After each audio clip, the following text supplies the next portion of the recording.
Stoveleg Media, igniting conversation.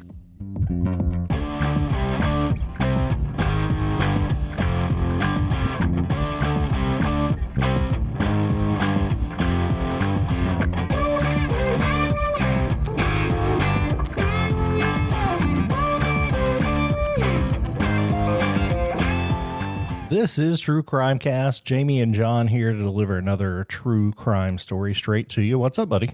Dude, not a whole lot. I'm loving today's weather in Kentucky. Sorry to give you old man weather updates. I mean, that's what you go by. I just sent you a fun TikTok of Theo Vaughn talking about how hot it is. He reminds me of you. That's funny. I guess there's worse things I could be compared to, but there's definitely better.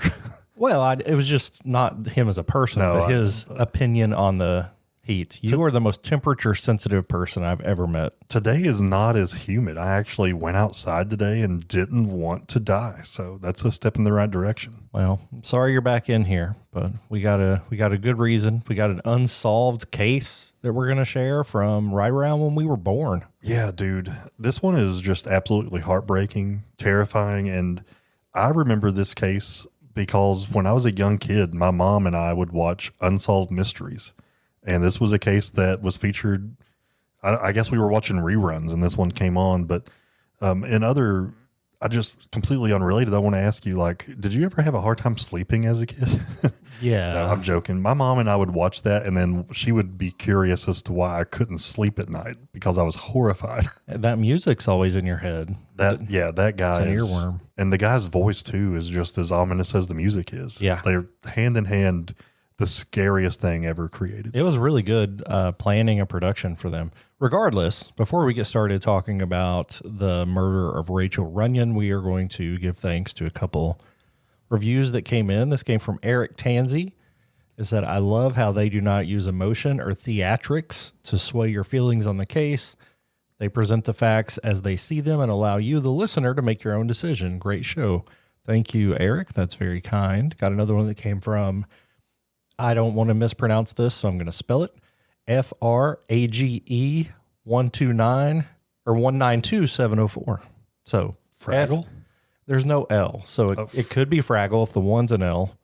It could be Frag-E. It could be Frage. It could be F-Rage. I don't know. Oh. But they said, you guys are great. I've listened to every episode and will continue to do so. So thank you.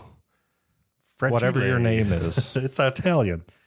No, I want to just mention Patreon too. Don't forget that if you have listened to everything from our main channel and you find yourself wanting some more stories or cases, then check us out over on Patreon, Patreon, patreon.com.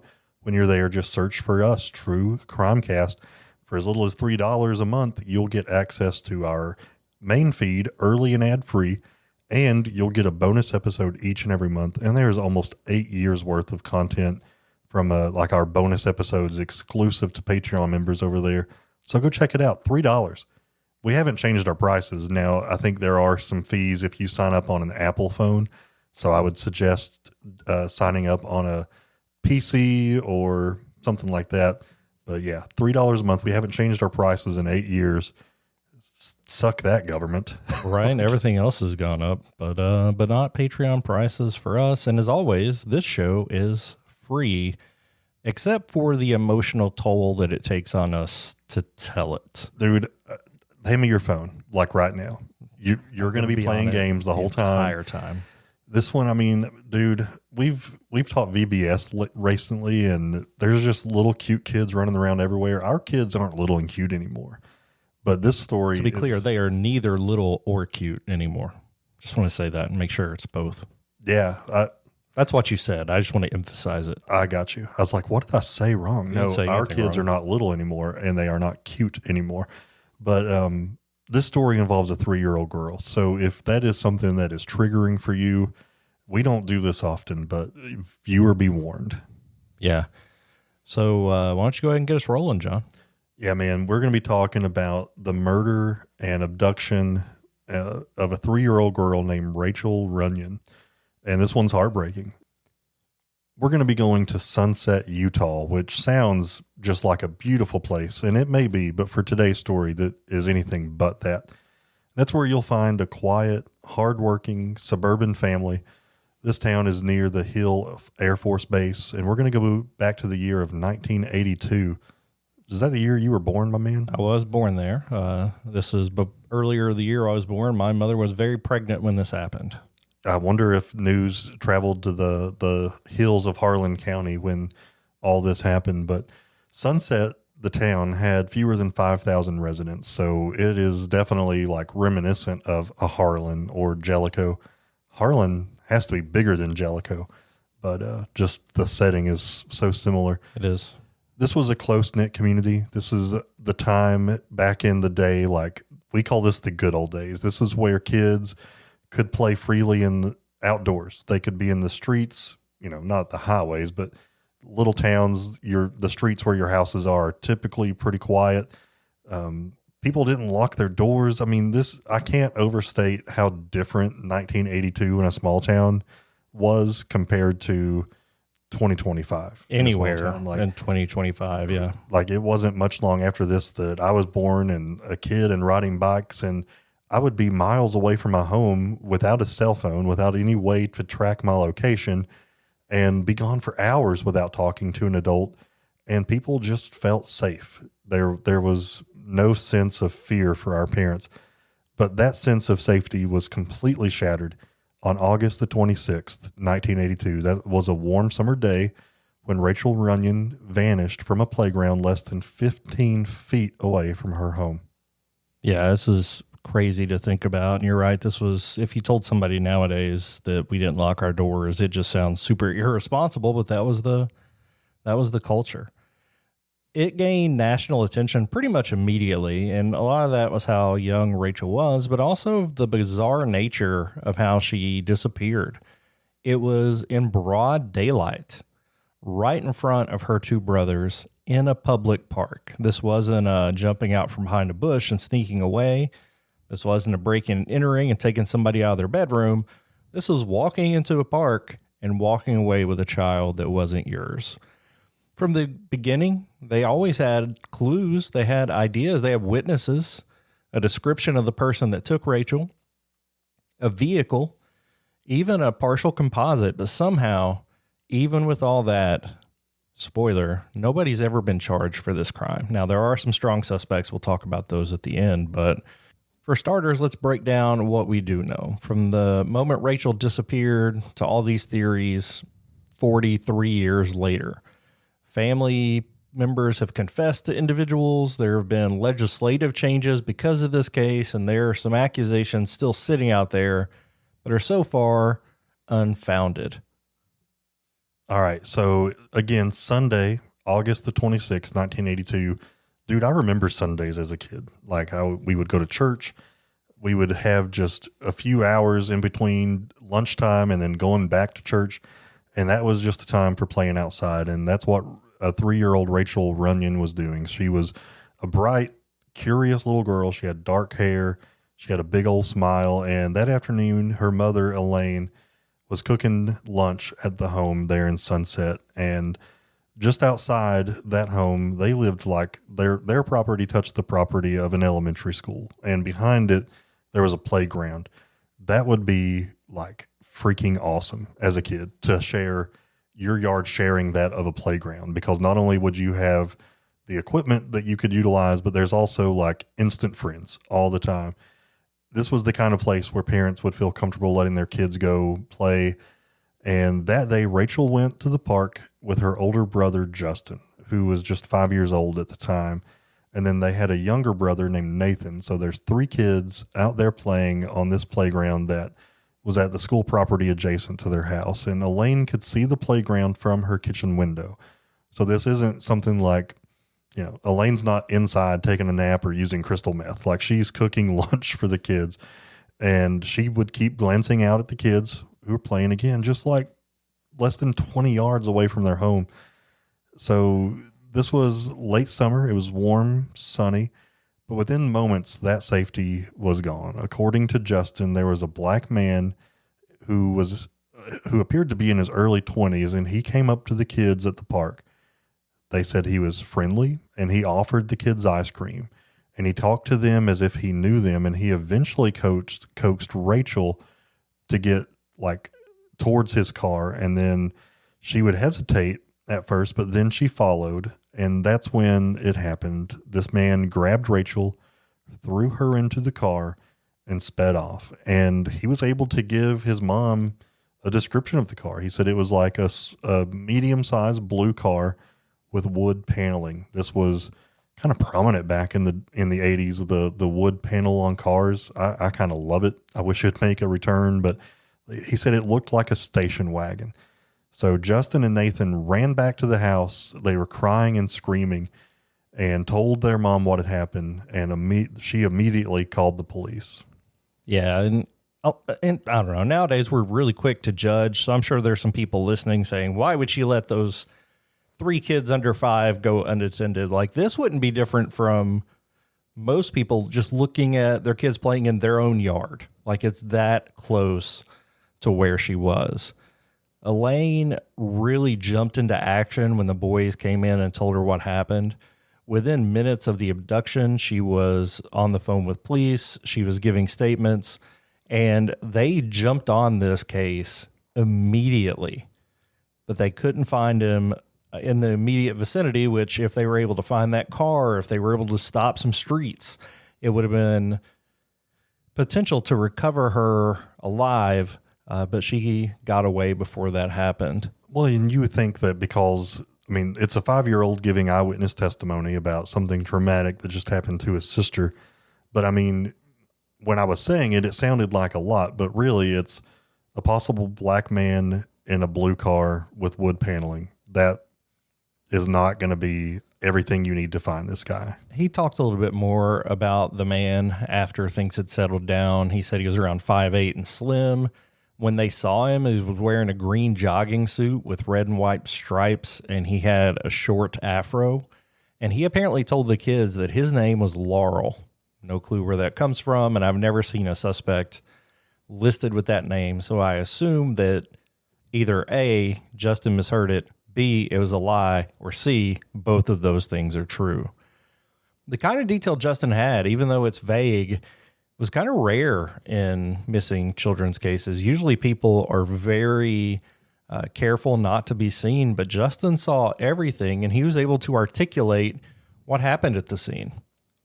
Despite being only 5, he provided enough for a sketch artist to start a drawing of what looked like the suspect, and they were able to start circulating that immediately.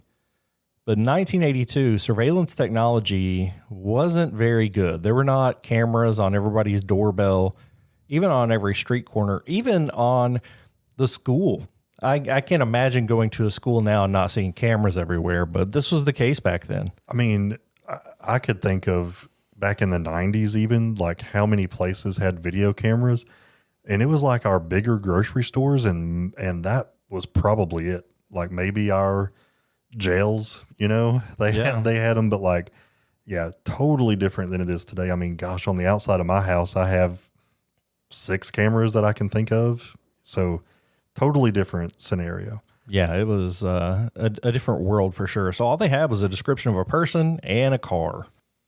They did about all they could do, and they even called in the FBI to get assistance. So this case was classified as a stranger abduction, which is every parent's worst nightmare. Statistically, sorry to be a Debbie Downer nerd here with statistics, but like most of the time when children are abused or abducted, it is by a family member.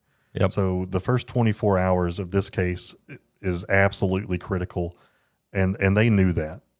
So again, stranger abduction. So they set up roadblocks, police canvassed nearby neighborhoods. They checked in with local ice cream trucks and tried to verify if there was anybody matching this man's description. They even brought out scent dogs to track if there was a trail that she had left, but it vanished after she had gotten into the car. So they worked all the time. They worked against the clock, but they really didn't have, even with all the details that he was able to provide, they just didn't have enough to track down this guy within the first 24 hours. And this was, in the middle of or the beginning of stranger danger, right? Like you said, statistically, it's more likely to be somebody even a family member that abducts a child but cases like this, like Adam Walsh, like Amy Mahalovic, are what caused everybody to freak out and assume that every stranger was trying to kidnap your kids. The search for Rachael became one of the most intense and most expensive in Utah's history. Volunteers came from everywhere to Sunset trying to help, organizing search parties and expand the investigation to a wider area. And of course, both state and federal agencies were involved. Within days, it was a national story. Newspapers like the Salt Lake Tribune and the Deseret News ran front page stories. And like you said, it was on America's Most Wanted years later. And you said you may have watched it on a rerun. I feel like most of the episodes were reruns growing up, but they played often. And they also gave case updates pretty often, or they would give a reminder of, don't forget about this case we covered 8 months ago, and just show like a brief thing on it. So it was on there, and the everybody was getting their information out. So for the time, for 1982, there was a lot of coverage and awareness about this case. There was some reports of somebody seeing a similar vehicle near that same park a few days before Rachael was abducted. Others claim to have seen somebody fit that description hanging out around the playground. But nobody ever figured out who he was. Nobody could say for sure where he went after he took Rachael. One big piece of evidence, John, was that ice cream, because he did have ice cream, and he had bubblegum ice cream. That's not just something you're going to get out of your fridge usually. That's very specific to an ice cream truck. Yeah. Right? Like that's the thing that you had a few different ice creams you could choose from, and that was one of them when the ice cream truck would roll around.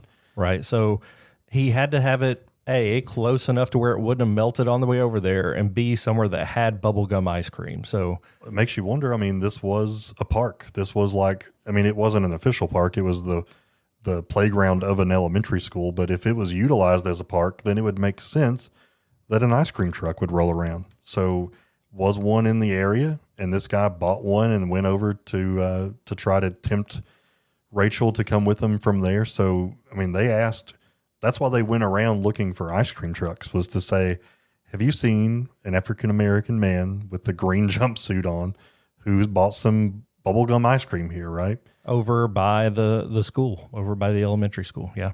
Going back to Justin, again, just 5 years old, he was interviewed multiple times. And I think what's pretty interesting, and we've spoken about eyewitness testimony, but this little guy stuck to his story. After multiple interviews, he really never wavered in his recollection. He remembered the man calling Rachael over, offering ice cream. He remembered his sister being hesitant, but eventually trusted the man. And it's ice cream. Of course, the stranger danger is outweighed by the sweet goodness of ice cream, right?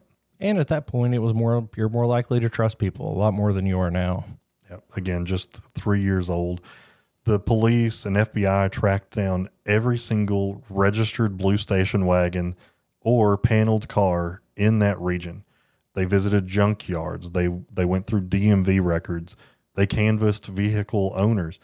The list was long, but they knew they had to do that in order to try to find this suspect. They also released the composite sketch. They would post it in local gas stations, schools, grocery stores. Law enforcement even worked with the press to release updates and keep Rachael's face in the public eye. 1982 may not have been much different versus today. I feel like things are in the news for just a moment and it's forgotten on to the next story, but they knew that was a tendency of people, so they tried their best to keep it in the, keep it on the news, keep it in people's minds so they don't forget that they're still looking for this girl and her captor.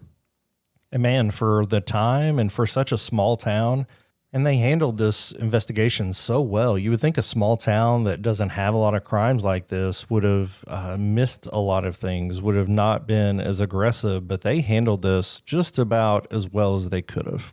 Well, I love that they even called in the FBI. A lot of times, we've had cases in our region that have been unsolved for years, and they still haven't called in the FBI. Right. Like, it's almost like there's a sense of pride of, okay, I can't do this on my own. I need the feds to help. But they realized the importance of this and called him immediately, and I love that. I do too. And the FBI, as the search wasn't yielding results, started developing a psychological profile of the abductor. Criminal Minds, the TV show, is one of my favorites. They are criminal profilers for the FBI and the TV show, and they pull from a lot of real cases, and this is something that really happens.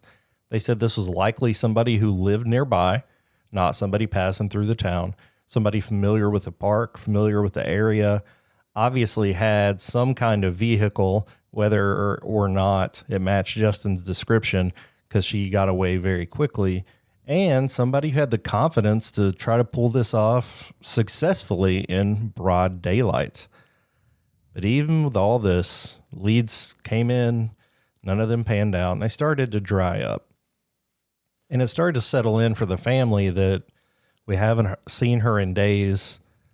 It's very unlikely that we will find her alive. And I think as that starts to settle, you want to cling to hope. But when that really hits you is a moment of absolute despair I never want to experience.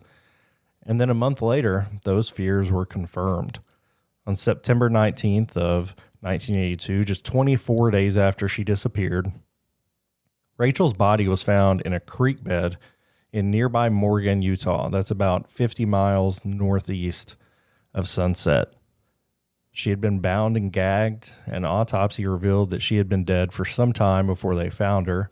But because of the decomposition, the exact time, even the exact day of her death, and her cause of death were not able to be determined conclusively, which is tough. It's always really helpful to be able to say this is how they died and this is when it happened, to try to put the pieces together, but they weren't able to come up with that. The authorities did immediately treat this as a suicide and jumped into action on that side instead of a missing persons case. Now they're investigating a murder. This is, I don't know, this, at the time it was 24 days after she had been abducted. So I think that, as heartbreaking as it is to talk about, I think your chances of hope, and I think even the parents, like if I'm in that situation after a few days, I think that, I'm always going to have hope, I think, but I think the likelihood of it, even in your gut, that it's not likely anymore that she'll be found alive. But I'm thankful that, and as weird as it sounds, I am thankful that she was at least found so that her parents knew what happened, even though they didn't know who had done it, which I'm sure that would be a critical piece that I would want to have in my life if this did happen to me.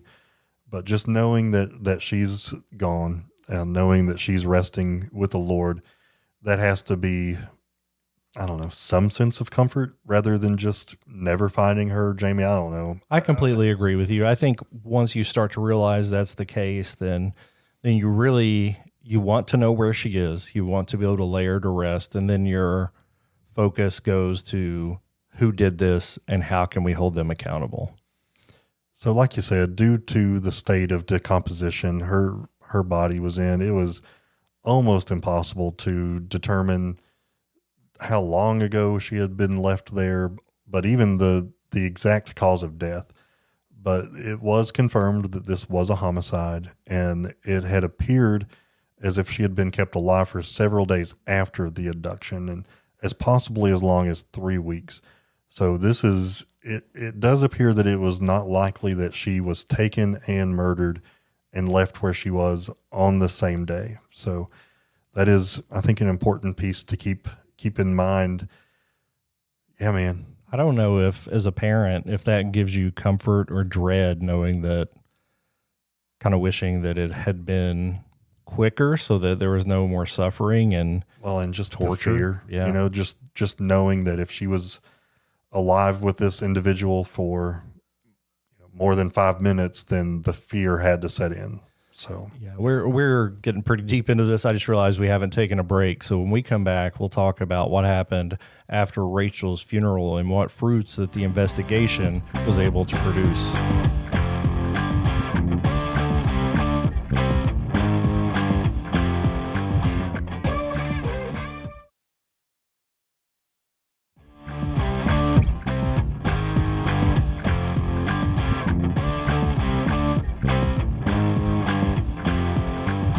Hundreds of people attended Rachel's funeral that was held just a few days after she was found.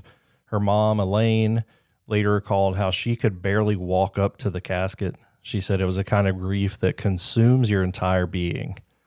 And for years, Elaine blamed herself, even though nobody could have foreseen what had happened. And I realized that people who are, I don't know, have any kind of responsibility in these situations often feel that kind of guilt. But the person who did this is the bad guy.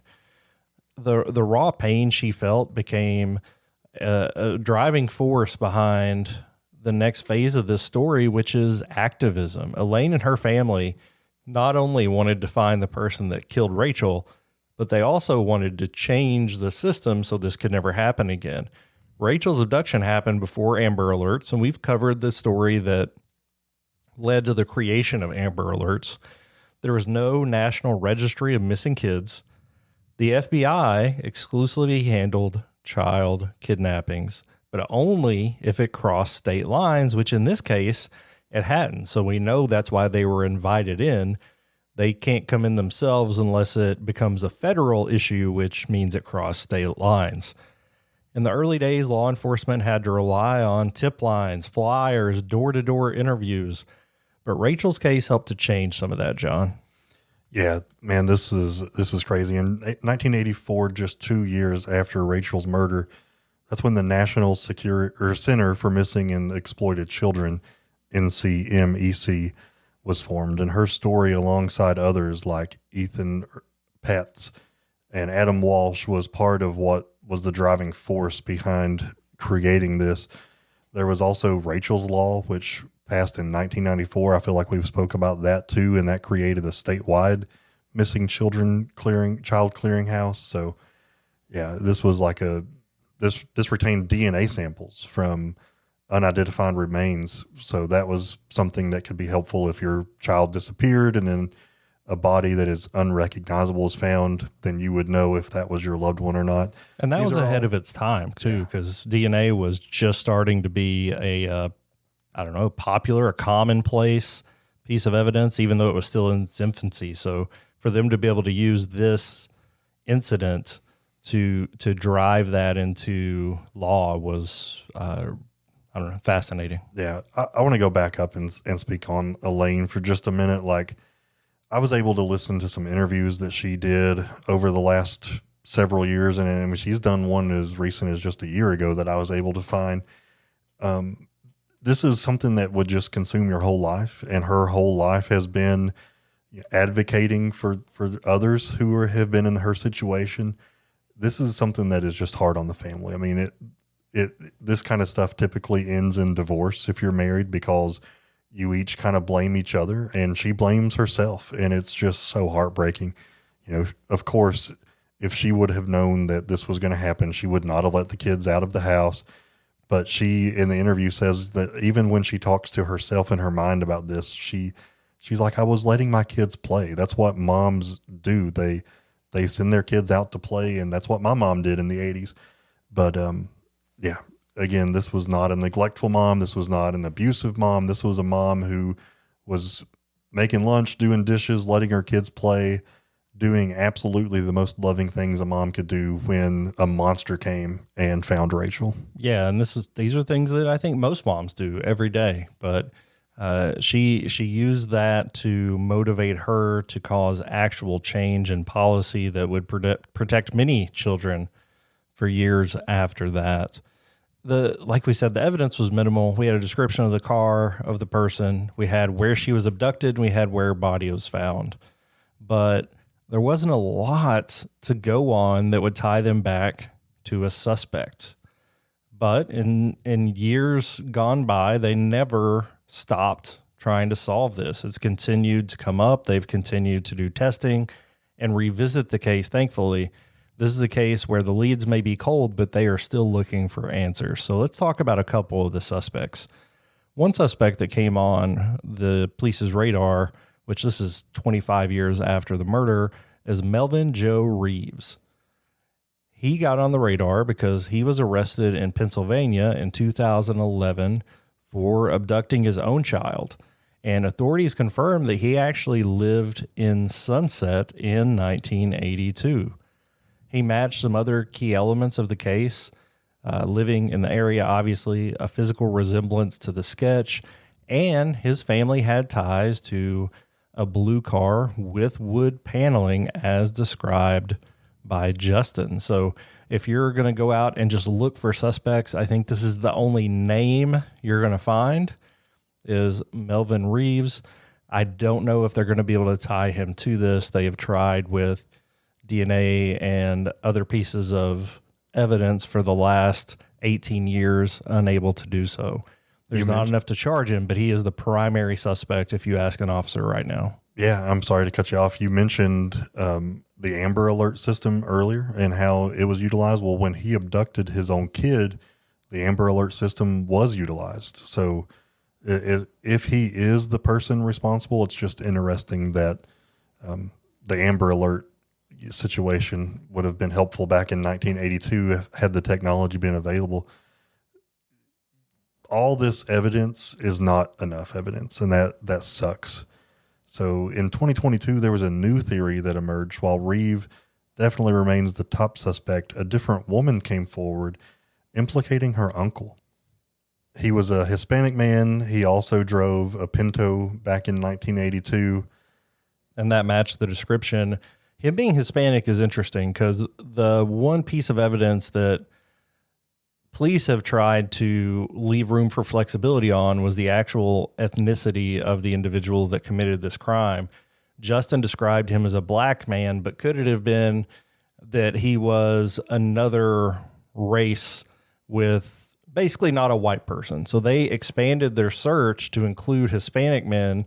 And if this woman's telling the truth, then maybe her uncle is a suspect there. This woman said that her uncle confessed to the crime while he was drunk in the 1980s and told her exactly where the girl had been taken and how she had died.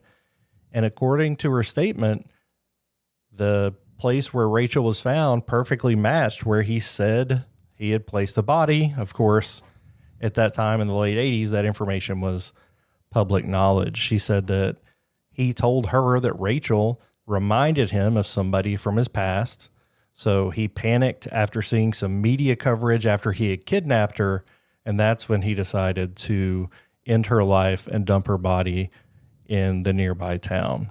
He passed away many years ago. His name isn't out there anywhere that I could find, but police say they are investigating this mysterious uncle figure for the potential murder.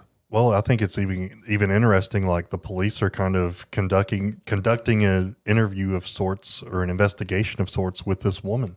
They gave her a polygraph test to confirm whether or not she was telling the truth about what she says her uncle said, and she passed. Police were able to confirm that her uncle lived in the area in 1982, and he also reportedly drove a similar vehicle. But again, there's no physical evidence, there's no DNA, there's no confession, there's no witness to say, yes, that was him. So sadly, that's not going to be able to move forward. This case is still unsolved.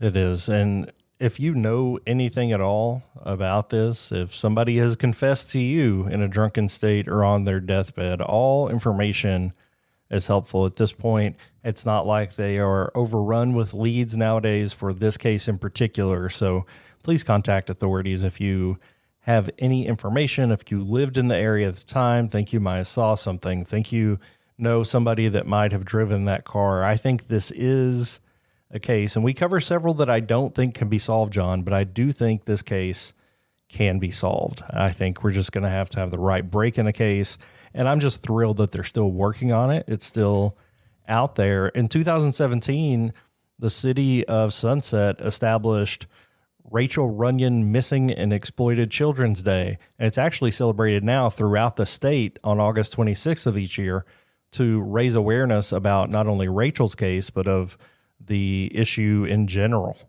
Yeah, that's I hate that it even has to be a state holiday, but I'm glad that everyone in this state is kind of rallying around this family and this child and doing everything they can to prevent further instances from happening. The Sunset Police Department still offering a $58,000 reward for any information leading to an arrest in this case.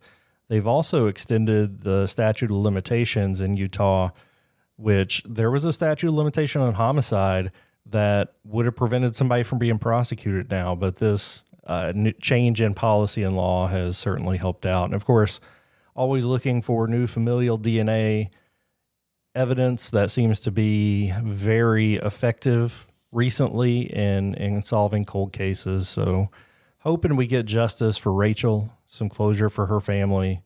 Again, I hate the word closure most of the time because this isn't going to fix anything for them. But before her mom passes away, I would love for her to see somebody behind bars for what they did to her little girl. Guys, we appreciate you sticking around for this story. This was a tough one. This one is hard. If you have children, I'm sure you can empathize with the pain this family's feeling, but we appreciate you all sticking around. Don't forget, if you need more True Crime Cast, you need more true crime stories, visit us over on Patreon, patreon.com, and look us up while you're there. And we're just 2 months away from Crime Con out in Denver, so we would love to meet you all there. If you are interested in going, you can use the word CrimeCast as a coupon code to get 10% off your badge to get into Crime Con. We are super excited to go and would love to see all of you. Guys, we appreciate it. And until next crime, this has been True Crime Cast.